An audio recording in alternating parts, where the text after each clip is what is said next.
Local productions seen on Delta College Public Media are made possible with support from viewers like you. Thank you.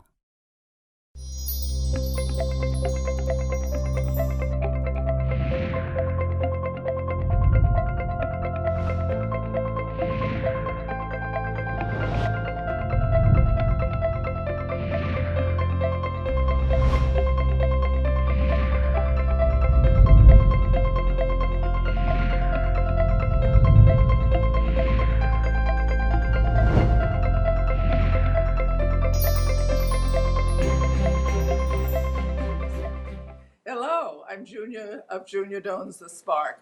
Last week we started an interview with strategic partnership expert Paul von Kirchbach. During the interview, we talked about technology and market success.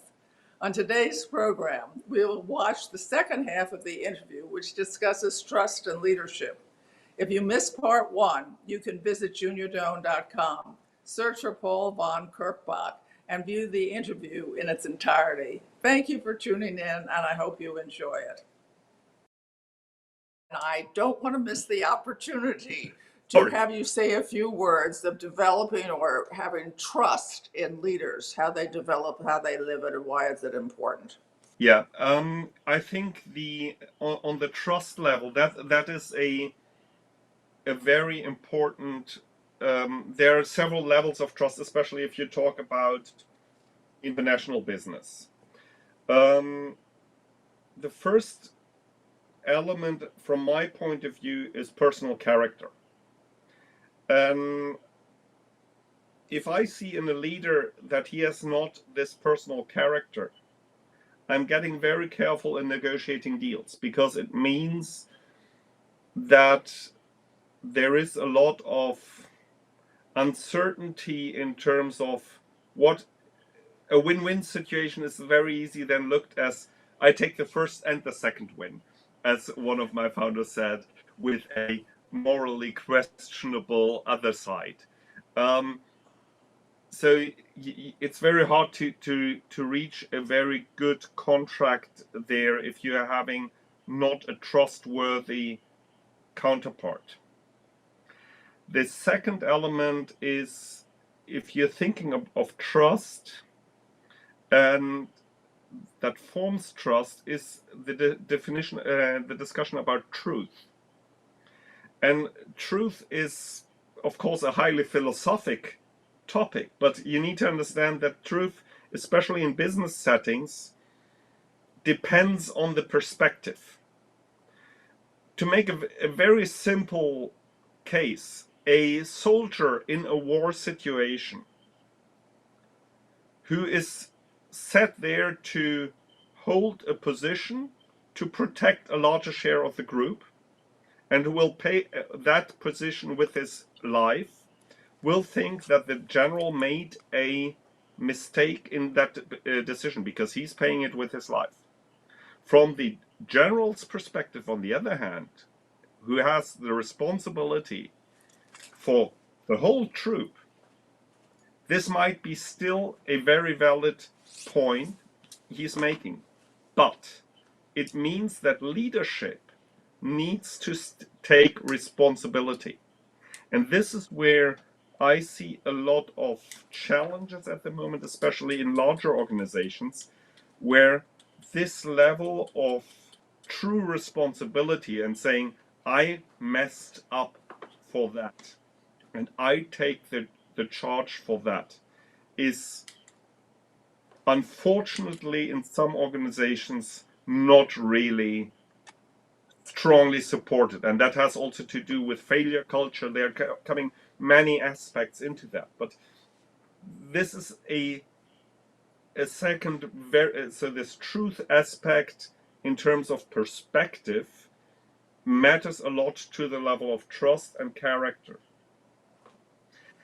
The third element, which is important, and that's what I see, is if you talk about international negotiations, because there it's about, even if you have the same high character mindset, even if you have a similar perspective, or you understand the other perspective, then the consequence you derive from that as the third point is very different from nation to nation. So to give you an example, I used to work in larger organizations in the US or US-based companies, and I was stationed in Europe. Let's say it that way. That's the more accurate way. Where if the manager makes a decision, this decision gets executed, and there's no way around. You comply or you comply.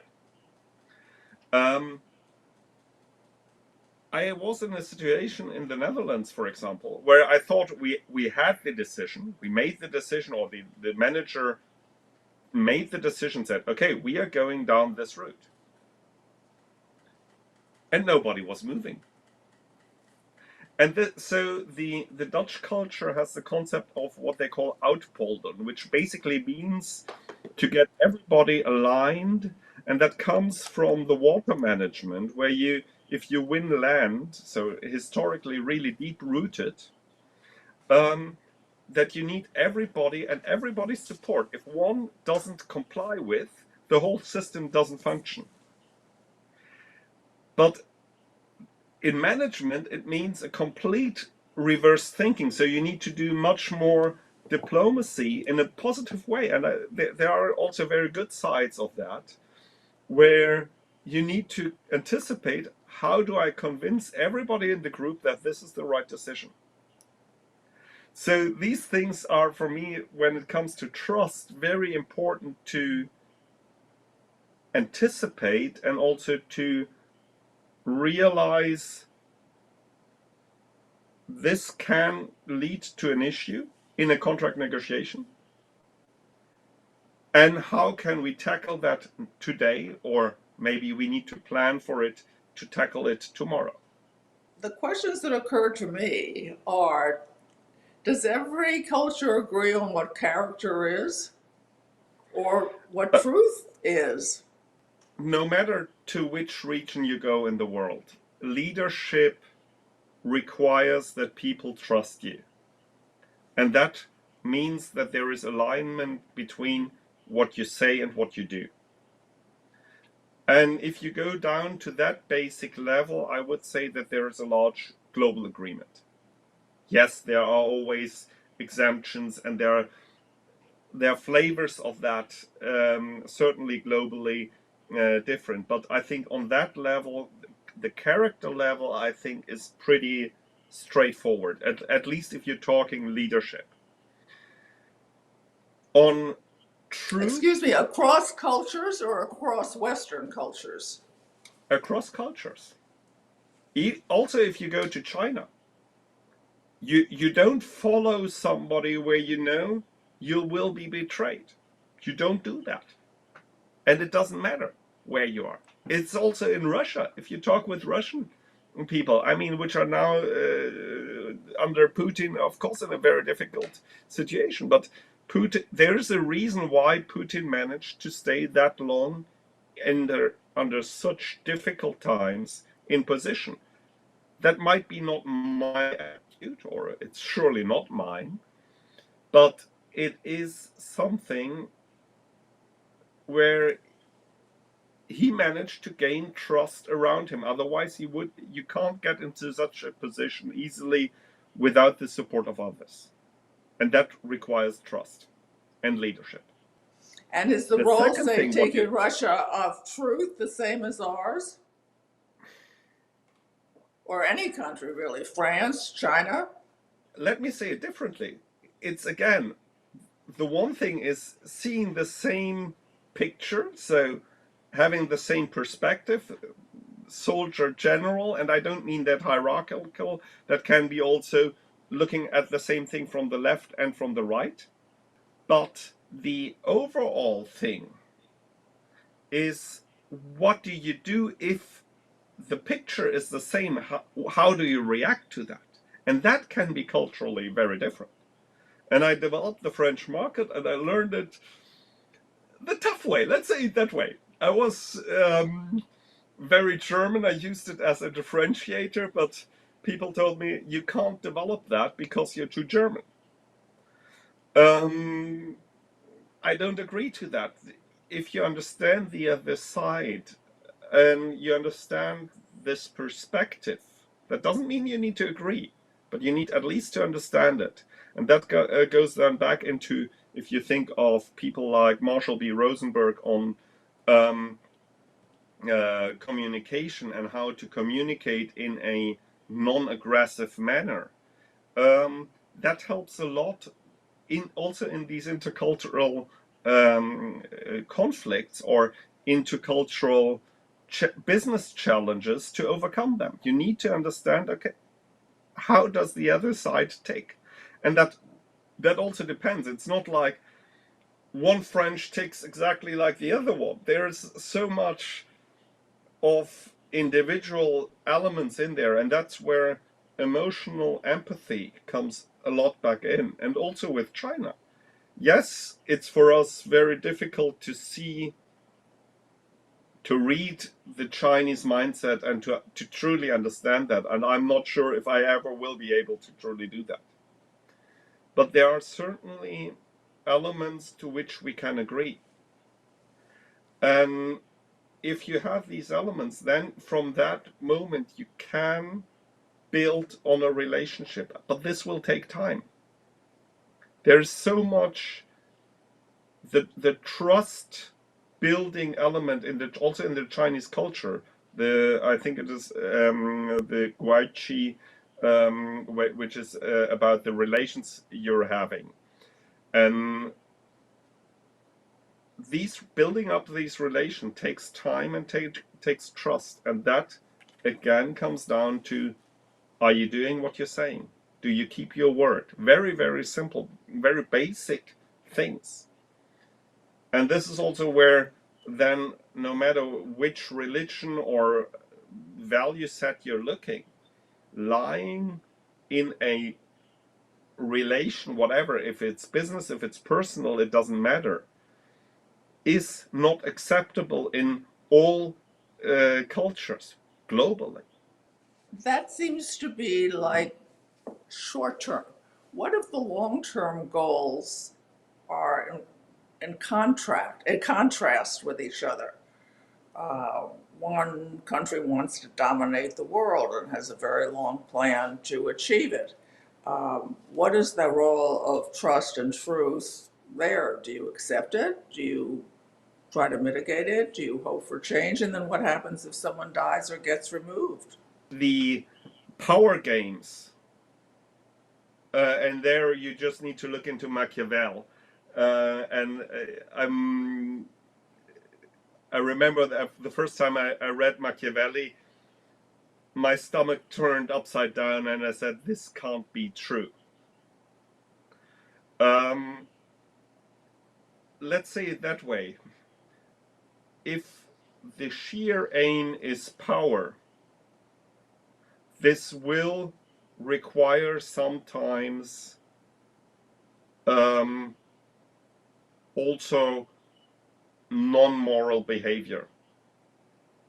The question is, how do you justify it? And this is a very, very difficult and probably highly philosophical. I think there is not one good answer. I think there are so many good answers because it depends on so many factors.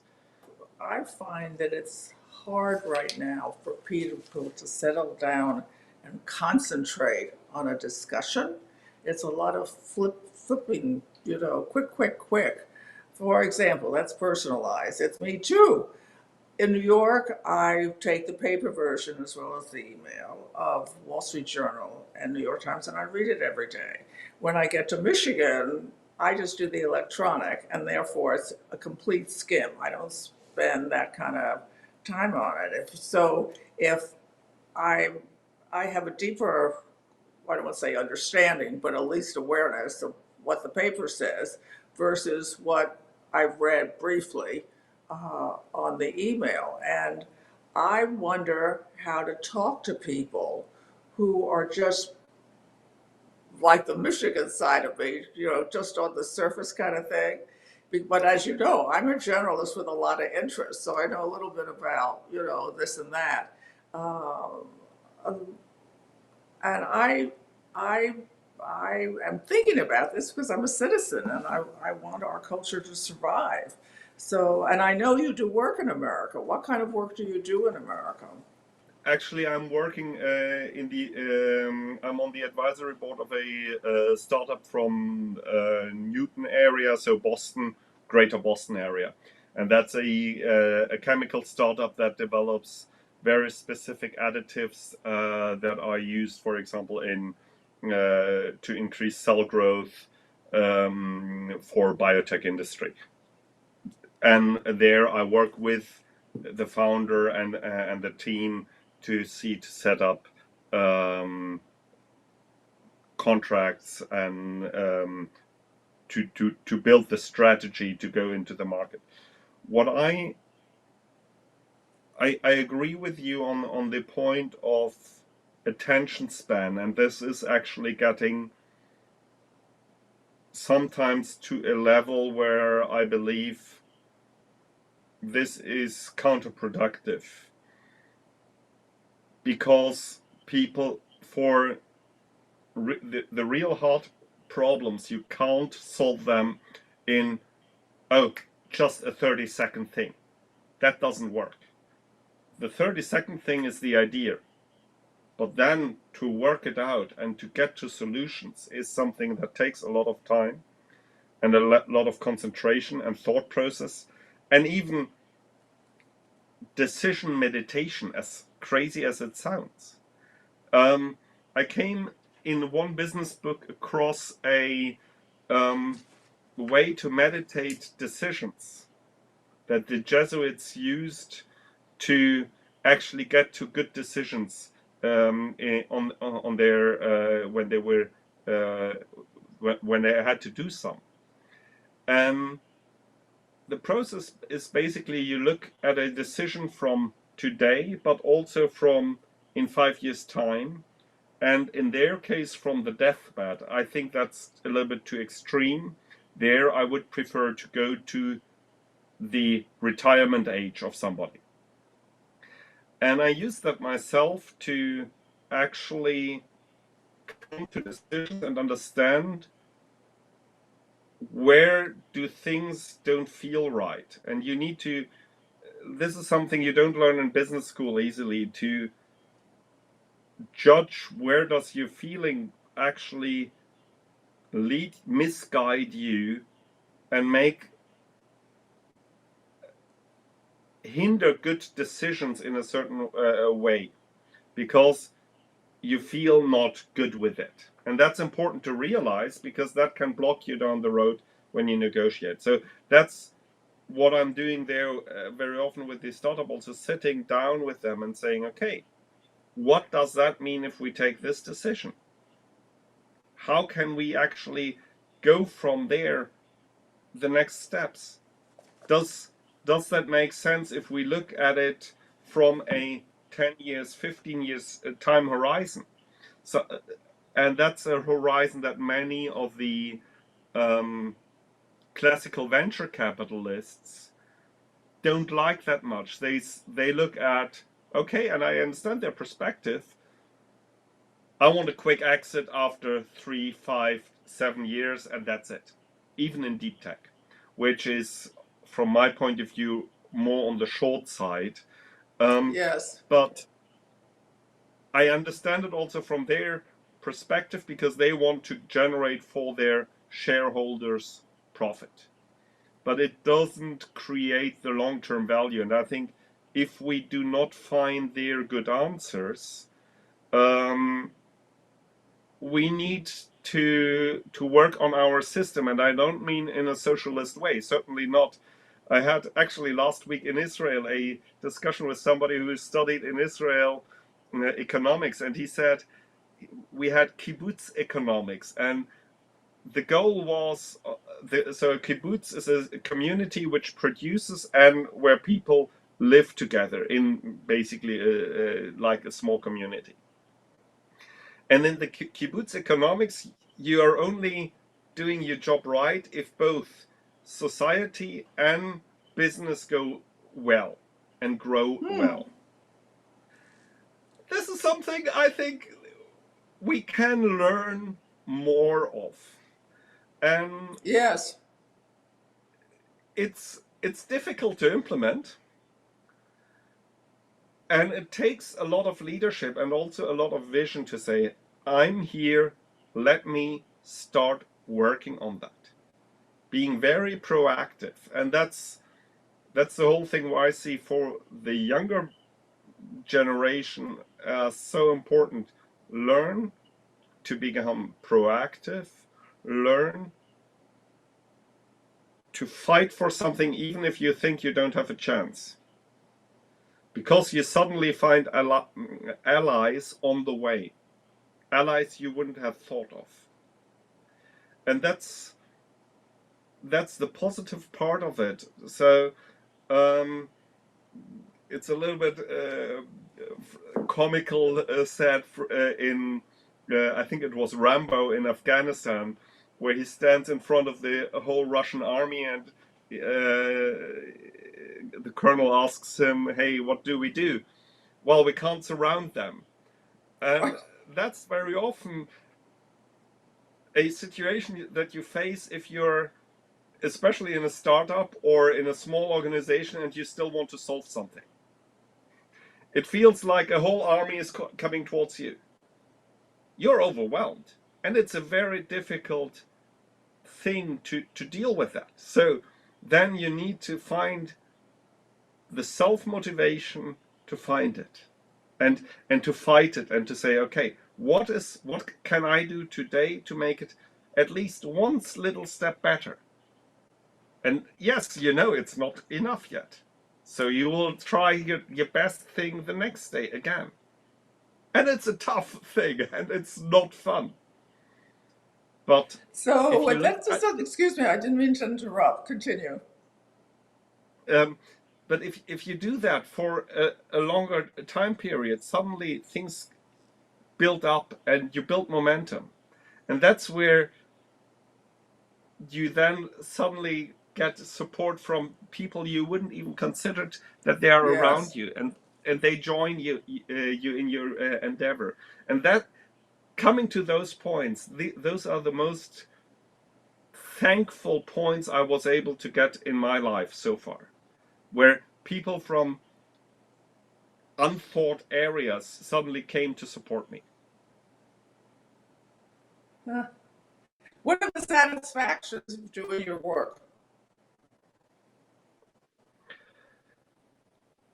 I'm in a super lucky situation to be allowed to work on things that fascinate me, that keep me on the go.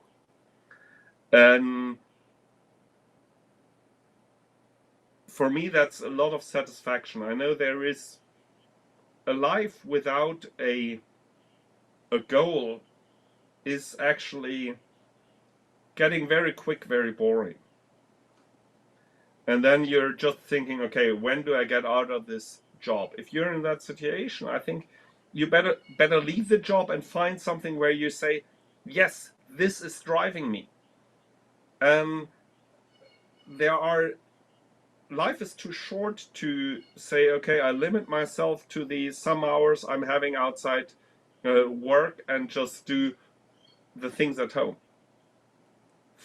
I think this is really important, to find something where you can say, you can be ready, you're fascinated by the topic to truly go and truly push forward. Because no matter what you do, you'll come at points where the going gets tough.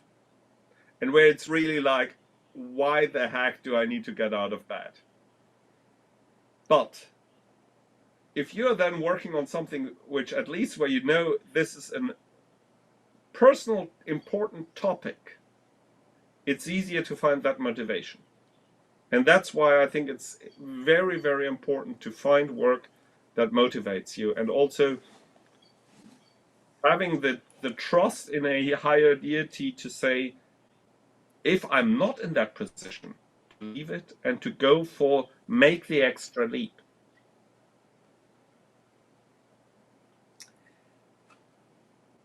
I'm so happy that we've had this time together, double the time. I really am very happy that you and I sat down because you are talking things that people can live by, and that is to, as your family would say, challenge authority.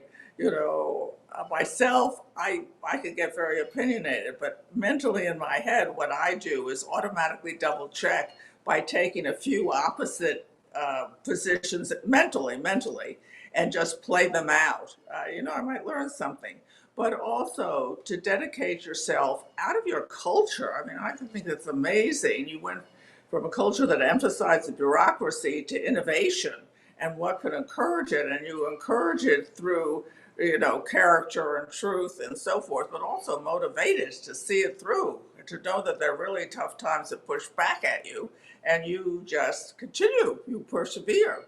And I will say there's a time to probably pull back and reconsider and redeploy, or maybe something else. But a lot of things really come through because of persistence. And I like the fact that you have engaged yourself in different continents. I mean, you're in America and you're in Israel and Europe, and good for you. So you are living the life that you describe for everybody else. You should have a sense of satisfaction in the day, and the general thought that what you are doing is for whatever the good you hold value, which is often the common good, but also could be economic, could be a lot of things, could be family, could be anything. So thank you for joining. And for my audience, remember to go out and do something kind for someone you know and someone you don't know, and do it every day. And I'll see you next time. So thank you so much, Paul. To contact Junia, send her an email at juniadonsthespark@gmail.com. For more information, program schedules, and news about future guests, go to www.juniadonthespark.com. Thank you for joining us. See you next time on Junia Doan's The Spark.